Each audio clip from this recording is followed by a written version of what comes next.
আমি পারি না ডাক্তার সাহেব আমরা আপনার এখানে যাচ্ছিলাম, আমাদের একটা প্রেগনেন্ট রোগী আছে তো, চলো চলো আমাদের বাসায় যাওয়া লাগবে। ডাক্তার প্রেগনেন্ট রোগী টাকা নেওয়া যাবে না, চলো যাই। রোগী কই? রোগী ডাক্তার সাহেব ভিতরে আছে, আপনি যান দ্রুত চিকিৎসা করেন। কি রোগীর সমস্যা কি? ডেলিভারি হয়ে গেছে, শিগগিরই চিকিৎসা করেন, শিগগিরই ডাক্তার সাহেব শিগগিরই। কম্পাউন্ডার, ভিতরে যাচ্ছি আমি, যা যা চাবো তাই তাই দিবা, ঠিক আছে? আচ্ছা আচ্ছা, ভিতরে কেউ ঢুকবে না, আরো থাকবে। আচ্ছা স্যার, আচ্ছা স্যার। ও স্যার, স্যার ব্যাগ স্যার।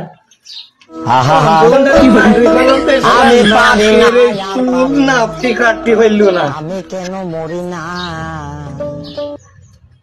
রুগীর লোক কই? এটা দা দাও দা।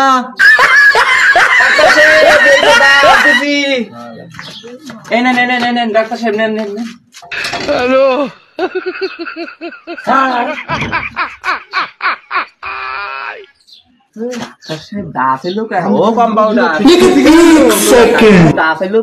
তাই তো তোমরা একটুখানি ঢালাও, ওই যে মনে হয় ওই নর্মালে হবে না, মনে হয় কাটা লাগবে।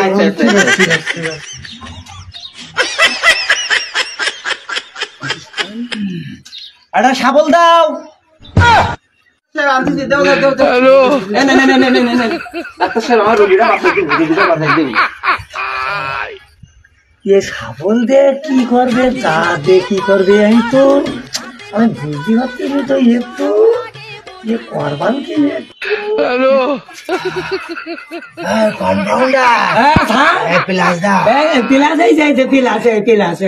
মনে হয় এইবার দড়িতে সেলাই করবে। ভাবলাম দড়িতে মনে হয় সেলাই, আপনাদের রুগী বাঁচবেন তো?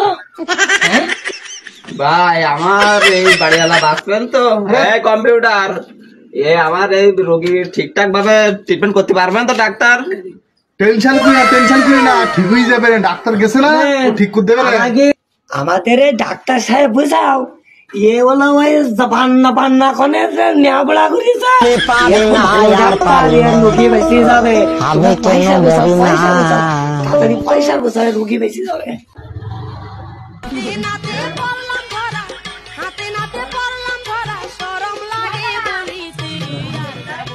ডাক্তার সাহেব কি হলো, তুমি রোগীর সাথে কি করে যাও নাকি?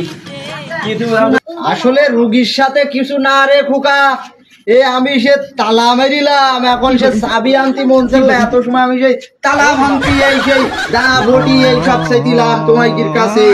কয় কি